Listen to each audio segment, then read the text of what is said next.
As is so often the case, this episode contains some strong language. Listener discretion is advised.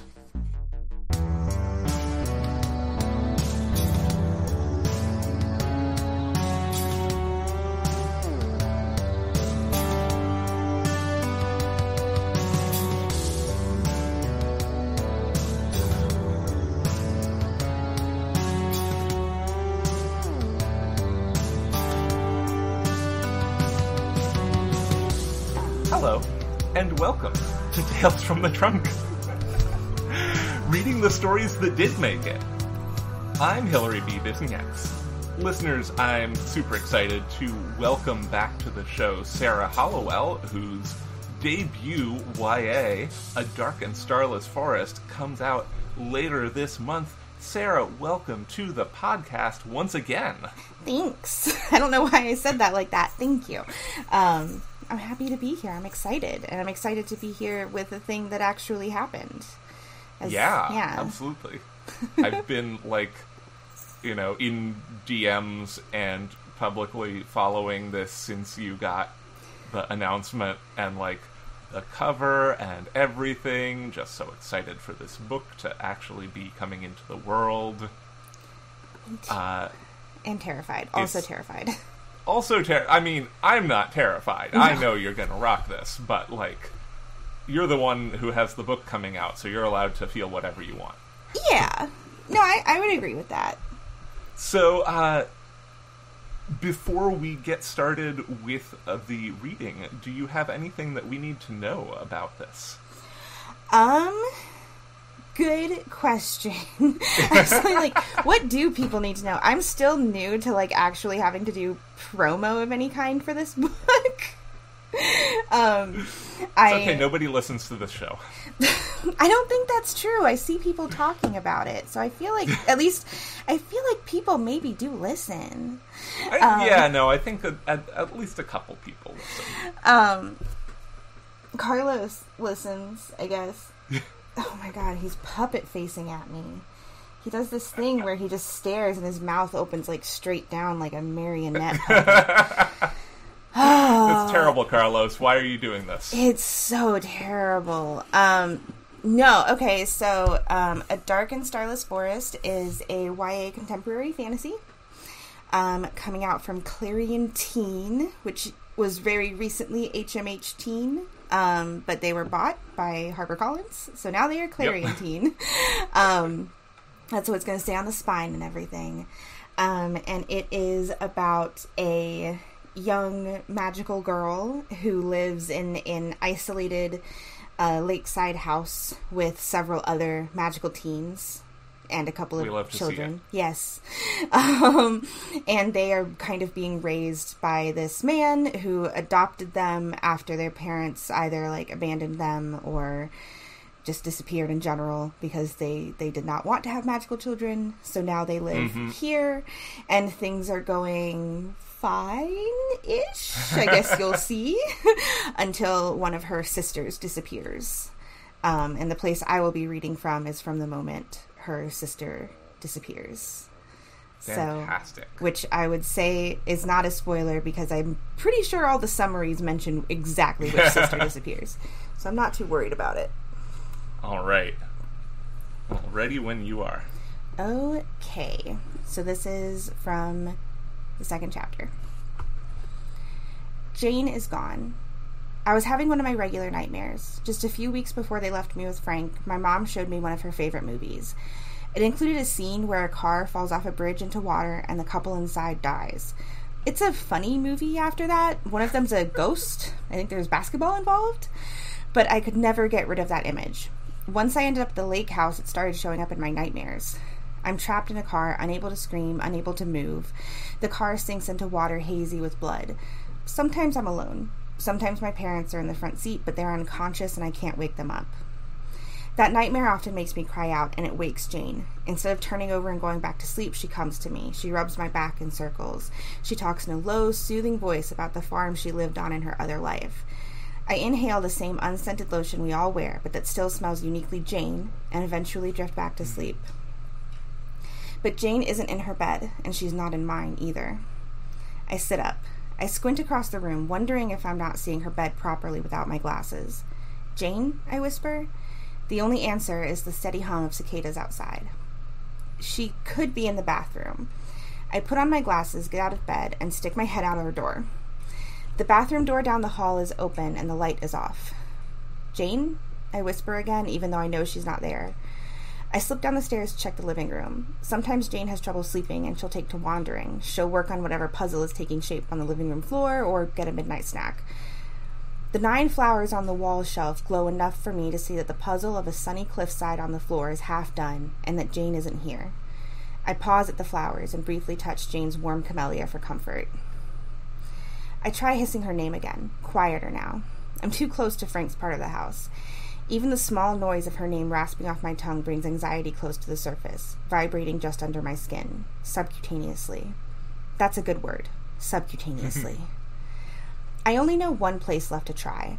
I don't know why Jane would risk it alone, much less on a night when Frank is home, but where else could she be? I move away from the living room on mouse-quiet feet to the little twins' room. London and Olivia are asleep, and they're deep sleepers, thank God. I don't want to have to explain that Jane is missing, and I have to go down through the secret tunnel to the lake to try to find her. The little twins are smart but too brave. They wouldn't let me leave them behind. They'd scrunch up their faces in determination, hold hands, and refuse to budge until I let them help me find Jane. I'm here for the wall nearest London's bed. I glance at her as I pass. The foot of her bed is covered in books. A pretty good sign that she definitely stayed up, even after Jane tucked her in. In sleep, her brow is unfurrowed, erasing that little worried frown she often has. The wall seems like nothing. Lavender and polka-dotted, it could be any bedroom anywhere. I put my hands on 2 dots spaced just far enough that the little twins have to stretch when they do it. If you didn't know what you were looking for, you'd never find it, but I do. The dots are soft and warm, as if someone has just been here. I want to believe that means Jane's fingers touched these same dots only moments ago. It doesn't mean anything, though. They're always warm. But she was here. She has to have been. I can't be far behind. I pushed on the dots. Not with physical strength. With magic. Just a little. Just enough. The wall parts. Silently, like fog dispersing, a space appears. No one knows who made the passage, and I don't know who found it first. When I arrived at the lake house, there were already 3 girls here, and it was just a known thing. In this bedroom, there's a wall with old painted polka dots, and in the wall there's a secret door, and behind the door there's a tunnel that shouldn't exist, and the tunnel goes down, down, down, and you can only open the door with magic. Which means Frank can't open it. We're not allowed outside past sunset, and technically not allowed outside at all without Frank's supervision or permission. It's for good reason. If we strayed too far, Frank might not be able to protect us from people who would kill a witch on sight. No going past the tree line, no going out after dark, no going out when Frank's gone. The rules exist for our safety, but we still bend them from time to time. We know all the alarm codes to the doors, but we can't use them to leave when Frank's gone because they keep a record. He'd know. Same if we want to go out at night while he's asleep. So we use the tunnel when we want a better view of the stars, or we want to swim in the lake, or we just want to be out of the house. We never go out alone, and we don't go into the forest. Usually. I close the bricks behind me, and I'm engulfed in darkness. My anxiety is momentarily soothed. I've always found darkness comforting. I touch the wall and push a thin ribbon of magic through the cracks and crevices in the brick. White flowers bloom out of the shadows. The petals open, revealing pistils and stamens that glow as bright as any electric light. The rim of my left ear tingles. Tiny green flowers have sprouted along it in response to my magic. I pull them out absent-mindedly, long since used to the tugging sensation as they release from my skin, and I let my eyes adjust to the flower light. Jane's worry is etched into the walls. When Jane is anxious, she reaches out. She takes hold of whatever she can find and fiddles with it, reshaping it with her magic. There's a toy chest in every bedroom, and hidden deep at the bottom of ours are Jane's favorites, her mutated little darlings. Frank took the rest away. For research, he said. No matter how much Jane loved her creations, the research came first. Now here, on the walls of our secret passage, I see the lines her fingers traced. They sank into the wall as her magic leaked out and left it looking like putty. When we went out a couple days ago, the walls were smooth. These marks are new. My heart beats faster. I was right. Jane went this way. I walk, down, down, down. I keep my fingers in the grooves Jane left. The walls start to take on a wetness. It's humid. The path stops going down and turns, leading me around the lake to the far edge. Finally, the path slopes upward. At the top, I don't meet another brick wall. I meet the hot and humid air of a summer night that has refused to turn cool. There's nothing physically blocking the passage on this side, only an illusion. I'm on the other side of the lake from the house, close to the forest. I can't be seen from the house, not at night. Still, I've never been out here alone. I've never been so aware of the forest, dark and looming, the shadows blending all the trees together into one hulking leviathan. I've never been so aware of the lake, so conscious of what I don't know about about its depths and what could be lurking in them. There's that subcutaneous anxiety again. It's like the blood in my veins has been injected with helium, and it's all rising up to the surface of me. I peer into the water. Violet has a book detailing creatures of the deep. Bioluminescent fish waiting to strike, aquatic dinosaurs that never died but only went into hiding, squids bigger than ships. Violet's book is about the ocean, not a lake, but I still squint into the water for a faint glow or writhing tentacle. Nothing. I swallow hard. The longer I stay, the more I'm sure that some monster could surface. Jane? I follow the edge of the lake. If she was in the tunnel and didn't come back to the house, she has to be out here. The tunnel doesn't let out anywhere else. All I hear is the drone of cicadas. This close to the forest, they're deafening. A pulsing, vibrating hum that's been the ambient noise of summer nights for as long as I can remember. They all go quiet at the same time. My legs jerk like when you're on the edge of sleep and something somewhere misfires. Elle told me what causes it once, but I can never remember what she said. To me, it feels like a last gasp for survival. Your brain mistakes sleep for death, and it desperately, uselessly kicks out into the night. That's how it feels now, wide awake, heart slamming into my ribcage, all at once sure I'm being watched and sure it's by something I'll wish had never noticed me at all. Somewhere in the forest, a branch snaps underfoot. I try to call Jane's name, but my throat's gone dry, and whatever took the cicadas' voices must have taken mine, too. I dig my nails into my palms and approach the tree line. I haven't been back in the forest since that day. We were never supposed to be there to begin with. The forest is too risky. It's too far from the tunnel, too far to see if Frank has come home early. It's too close to the outside world. But we went in, Jane and I. I swallow, attempting to wet my throat. Jane, I hiss. Are you in there? There's no response. The cicadas and Jane keep their silence. I dare to speak a little louder. Jane, we have to go back. Every moment I'm out here, I'm viscerally, good word, aware of Frank and the possibility that he'll wake up, do a bed check, and find us missing. Or worse, that a stranger could find us and recognize us for what we are. I'm going to have to go into the forest, aren't I? I swore we'd never go back, but I have to. Step by step, I make my way through the trees. With each step, I breathe a little easier. There's still no Jane, but there's also no blood splattered across the trunks. Just me, bare feet on grass, sweat drying on my skin. There's nothing writhing out of the shadows to get me. Yet. Jane? I hold my breath, trying to hear her above the voice in my head screaming, "Go back, go back." I don't know what's out here watching me. I don't know why Jane isn't answering. I don't know what the punishment will be if Frank discovers I've been outside. The voice whispers that Jane would want me safe in bed, dirty feet tucked under blankets where Frank can't see, waiting for her to return home. Because there's no other outcome than Jane comes home. A breeze rustles the treetops. I look up. An endless canopy, and beyond it, gently glimmering stars that have no idea my world down here is threatening to fall apart. Someone runs past me on the left, only a few yards away. I run after them, shouting for Jane. The person stops with their back to me. I freeze.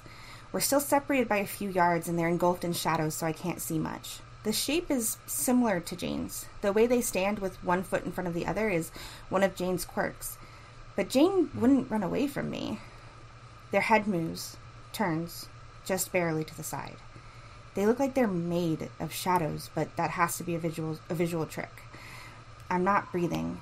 I don't want them to see me. I'm overwhelmed with the sense that if they see me, I won't exist anymore. I'll disintegrate or dissolve or disappear. Their head moves a little more, and I take one step back.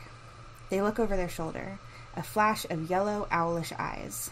Like a thunderclap right over my head, every cicada bursts into discordant, vibrating song.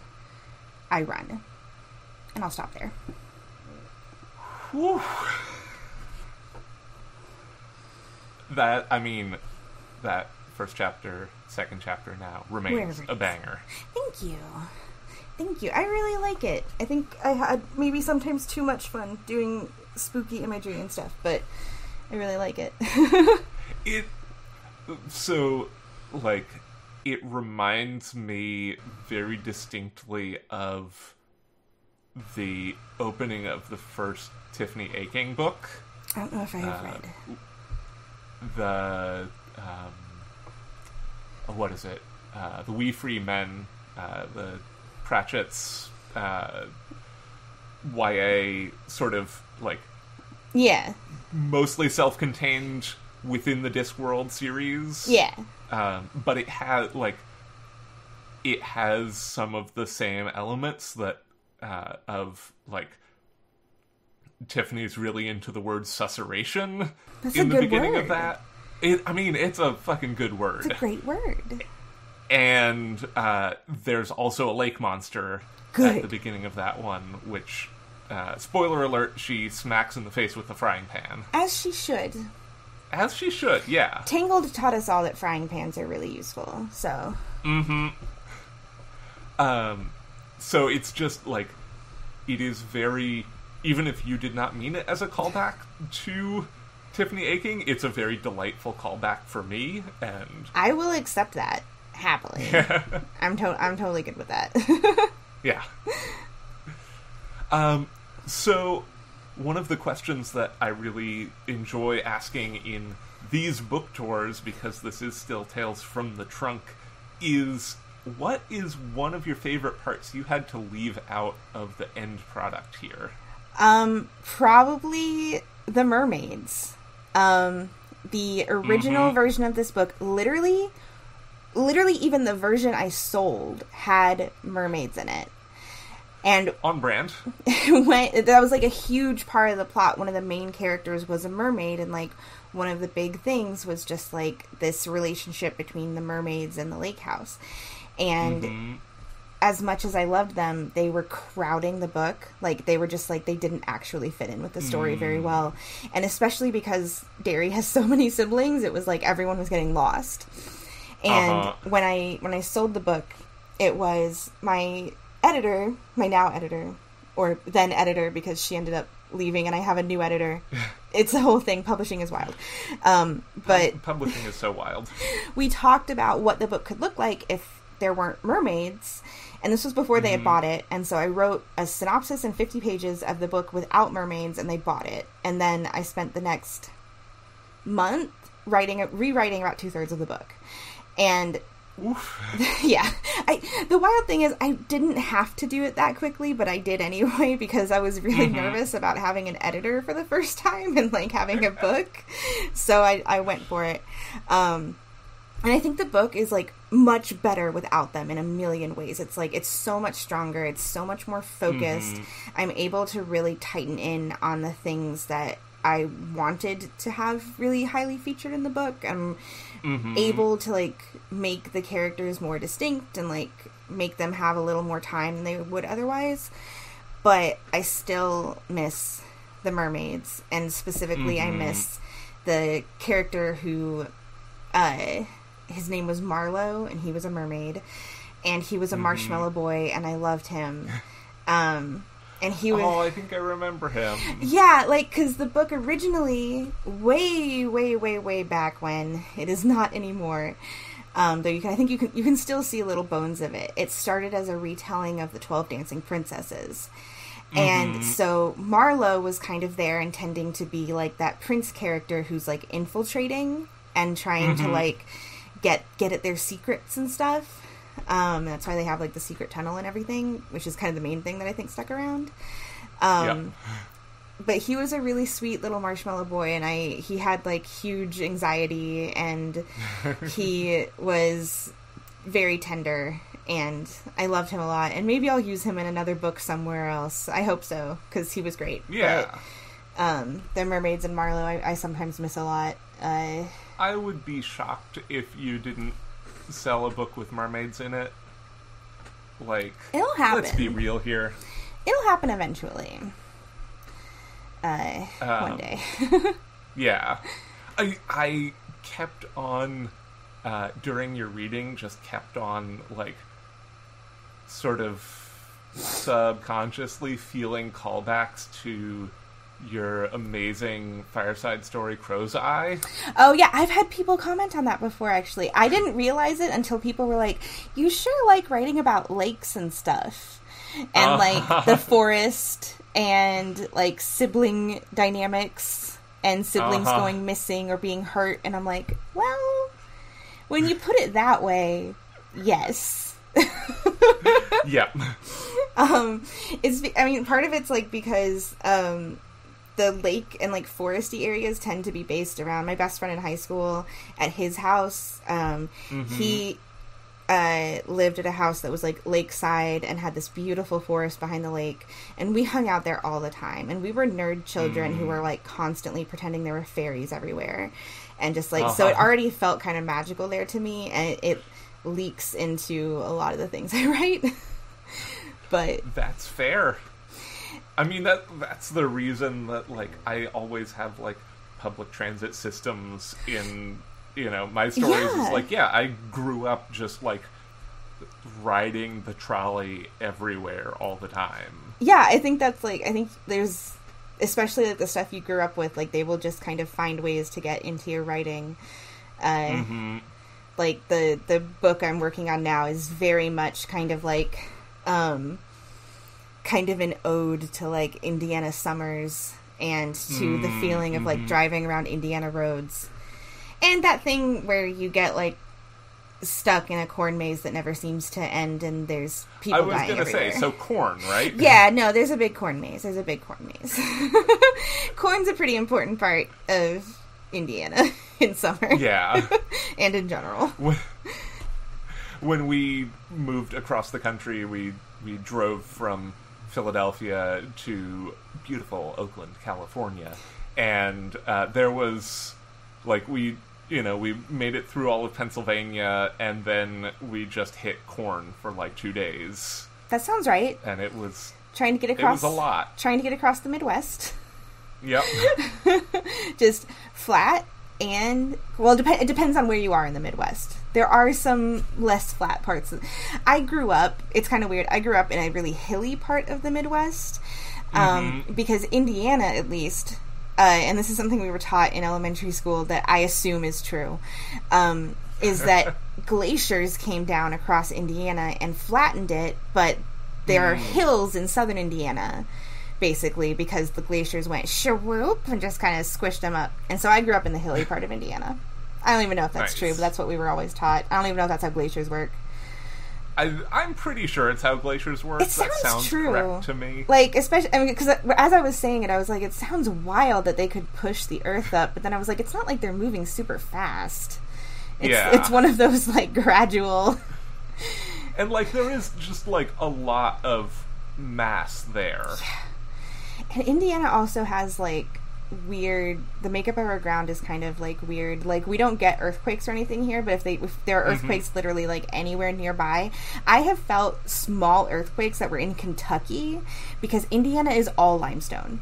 It's just... That is wild. Limestone all the way up, and tremors move very, very well... through limestone. So if the few times there have been, like, tiny earthquakes in Kentucky or Indiana, you feel it everywhere. Oh man.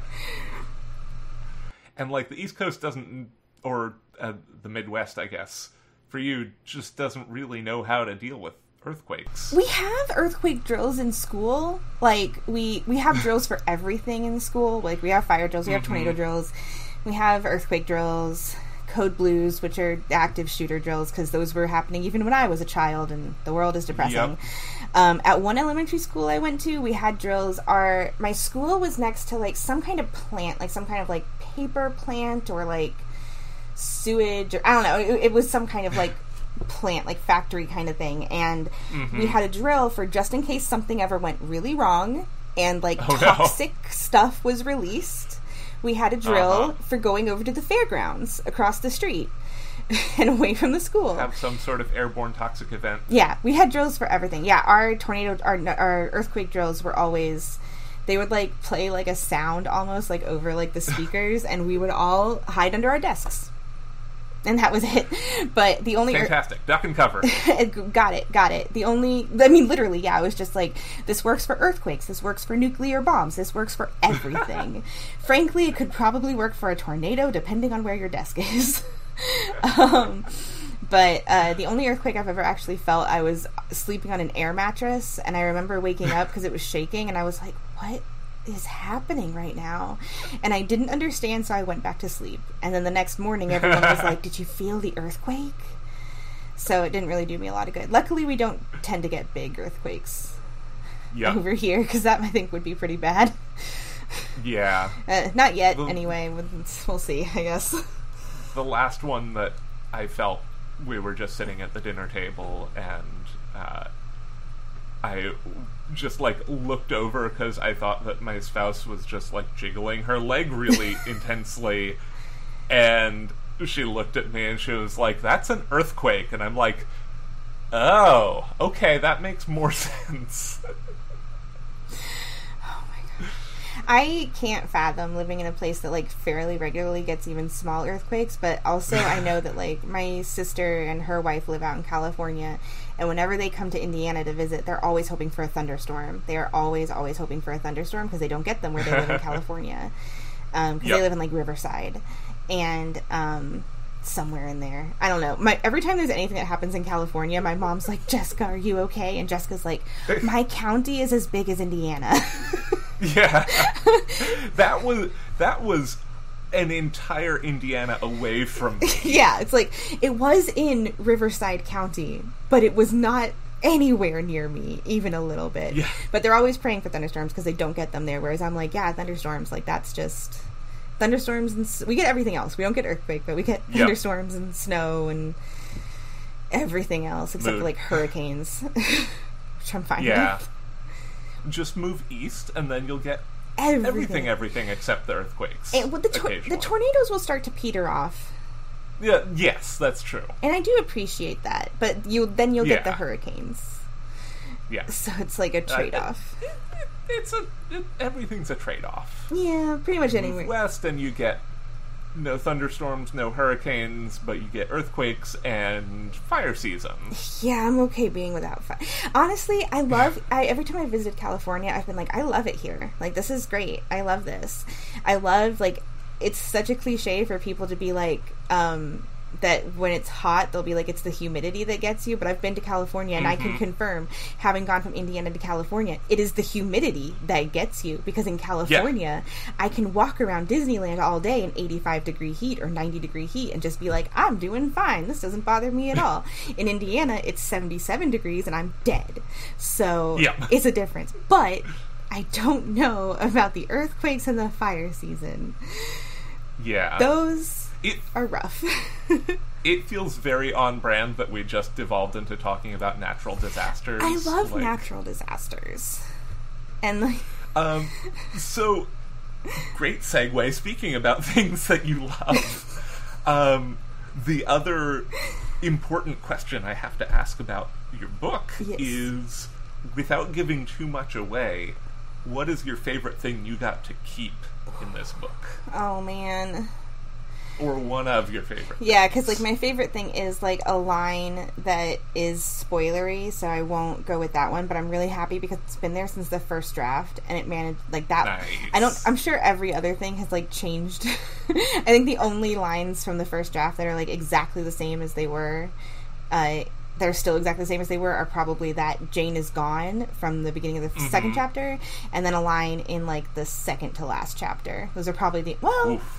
No, there's some more lines in that second to last. Oh man, that's a really good part. Okay, I can't though. That's a big spoilery part. So that I won't. I can't talk about that. So what's a part from earlier in the book?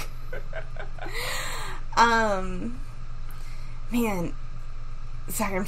Now my brain is trying to work through every draft of the book, and I haven't actually read the full book since, like, publishing is so slow, so it's been a while since I was doing any sort of, like, line editing or final passes or anything. Yeah. So it's like, man, what is in the final draft of the book? That I love pretty much all of it. I think one thing, actually, that I love, it was in the second chapter, but I kind of skipped it because, I was trying to keep it, like, a little tighter for reading purposes. Mm-hmm. But that I'm happy is there because it comes up extremely rarely, but it's a little character thing that makes me really happy, is that Olivia, who's one of the little twins, she has a pet beetle that she keeps in a little terrarium under her bed. They're not technically allowed to have pets, so she just has this little terrarium where she keeps Gabriel, who's this big black beetle, and he doesn't show up, like, super a lot in the book or anything, because there's not really a way for him to, but he's just another little, she loves animals, and she can't have a cat or a dog or anything, so she has a beetle.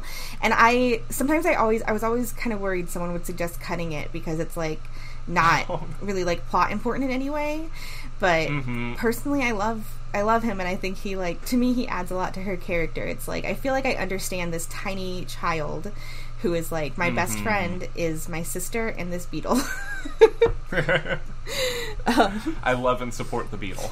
I love him very much. I have, like, ideas for potential, like, follow-ups, not direct sequels, but, like, follow-ups to the book that I would like to write one day. We'll see. Buy this book and maybe I'll get to. Listeners, you know your job.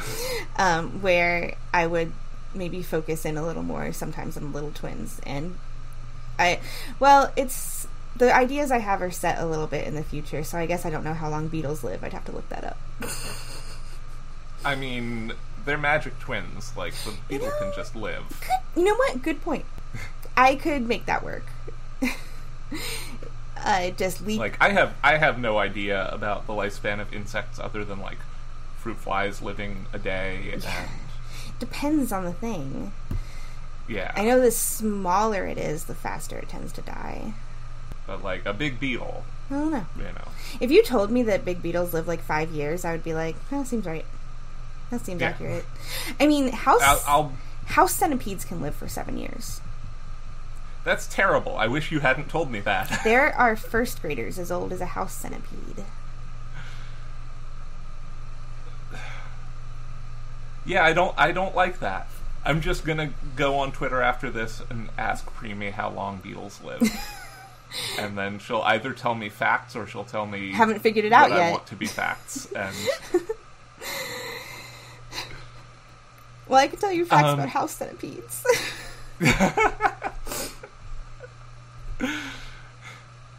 They've just got too many legs. Just too many goddamn legs. I have a truce with the house centipedes in my apartment, which is the first place I ever saw house centipedes, but we have a few around here, and I have a truce with them that if they never show themselves to me, then we are fine. And sometimes I'll walk into the bathroom and there will be one on the wall, and I'll just turn around and leave, and I'll give it like 20 minutes, and when I go back in, they'll be gone. And I'll be like, we're making it work. And some of them are really little, and that's kind of nice, but there's one that's just I'm like, that's probably a 7-year-old. That guy's huge. Yeah. And got too many legs. Woof.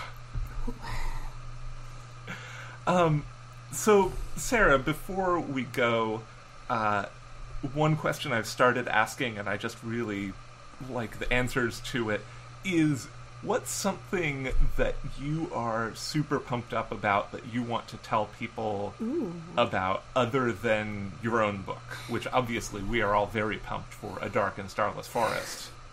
As you should be. There's so many things I'm really pumped about, actually, but the first thing I thought of, I need to get the author's name really quick, because I know that I'm so bad sometimes at remembering names, even when it's like someone that I follow.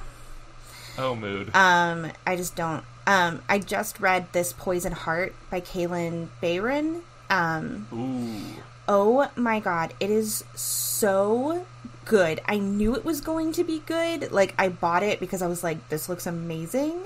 But it's like so good. I mean, just look. I mean, even if you just go look at the cover is so beautiful, and it's about this this teen girl who can grow plants, basically. So it's like, I mean, I'm like, it's kind of similar to like Derry, except not at all, because Derry just kind of grows random shit, and this girl can grow like real stuff, and she is really into plants, and she knows everything about them, and she inherits a giant estate from her biological aunt, because she's adopted, and her biological mother died a long time ago, and her aunt died and left her this estate, and as you might imagine, things get weird, but it's just so good.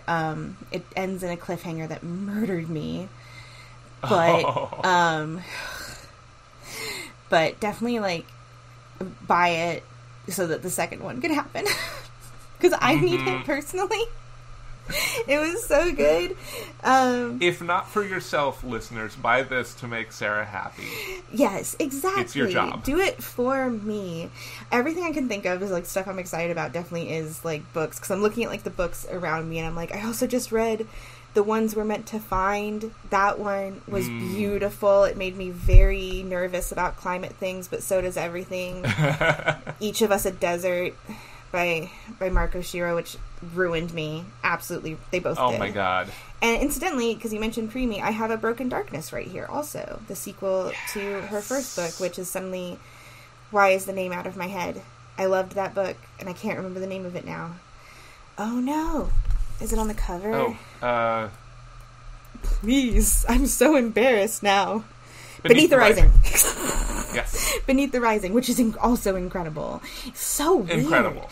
Like, in a really good way. Like, in that way where I'm like, I want people to write more weird shit like this. Mm-hmm. It's like, it's got, like, that Annihilation feel of, like, being just... It's so beautifully, unsettlingly strange. And, like, for the joy of it. Like, just because, like, you can tell that she just loves writing weird shit. And it shows. It, like, comes through, and it's a delight to read. And so is A Broken Darkness. So, those are 5, I guess I technically mentioned 5 books. 5 books. And while we're at it, listeners, if I haven't already convinced you enough in the last month, pick up Premee's new novella out from Neon Hemlock, and What Can We Offer You Tonight? Incredible, pick up... deeply, powerfully unsettling, and just very, very good. Pick up anything Premee writes. That's just my suggestion. Pick up anything Premee writes. She's just a really good writer. She is. And pick up A Dark and Starless Forest. Pre-order it, even, because pre-orders are how you show authors that you love them. And we love Sarah. Thanks. A Dark and Starless Forest will be out September 20th? 14th, okay. I knew it was one of those. I just couldn't remember. Time is fake. Time is complete. Who knows? No, don't worry. It really feels fake to me that it's so close. It's also my niece's birthday. So that's two things. Happy birthday, Sarah's niece. Celebrate by picking up a copy of A Dark and Starless Forest. Which she is way too young for. Preferably from your local independent bookstore or wherever else you buy fine books. There is an audiobook too, so... I'm really excited. I love audiobooks. Get it. Get it. Listeners. Sarah, where can listeners find you? Everywhere. I am... Right behind you. Probably. I am primarily, unfortunately, on Twitter. At Sarah Hollowell. I am trying... Not very hard, but attempting to be more of an Instagram person, which is at SM Hollowell. I have a website, sarahhollowell.com. Those are the main places you can find me. And hopefully also in bookstores. I don't know. Yes. I don't know how it actually works in terms of books being in stores. I don't know how that works. I'm hoping mine will be. I mean, every bookstore I've been in recently where I could have a conversation with a bookseller and it made sense, I told them to make sure they got a copy of your book. Thank you. That's if you have a relationship with a bookseller, make sure they buy Sarah's book. Yeah, or also request it at your library. Libraries are a very valid way to get books. I love libraries. It still helps authors, because libraries buy a lot of books. They buy a lot of books, and then those books are in front of a lot of people. Yes. Okay. Sarah, thank you so much for joining us once again on the show. It's been, I think, even more of a pleasure this time than last time, because I actually know what I'm doing with a podcast this time. I still don't. I mean, I've done like 50 or 60 of these now. Like, that's a grip. Yeah, you're getting used to it. Yeah, the first time we recorded, I think, was the second podcast I'd ever recorded. Oh so, gosh. like... Yeah. Yeah. Yeah, I think that's true. That sounds right. Because didn't you start kind of with, like, a Sarah double feature? I did. I started with Sarah Gailey, good friend of the show. Also buy their books. Always. Buy all Sarah's books. Any book by a Sarah. Just, like, if you see a Sarah, buy their books. Almost guaranteed to be great. Yes. Yeah, no, we started out with a Sarah double feature, and then good friend of the show, R.K. Duncan, and then Kate Lechler, I think, was the first guest after my, like, pilot, like, I'm going to build this buffer of shows and figure out how to actually podcasts. I mean, listen, it's a good start. Like, that's a nice, like... It's a great start. That's a real, like, good selection. Yeah. Thank you again so much. It's been a pleasure. It is a gift, and I am very much looking forward to getting your amazing Fat Girl Fantasy in my grubby little hands. I also am excited for both you to have it and everyone to have it, and also for me to have it, because I don't have my copies yet. Mm-hmm. They're coming. They're supposedly on the way. You're just gonna get a crate of books. I hope so.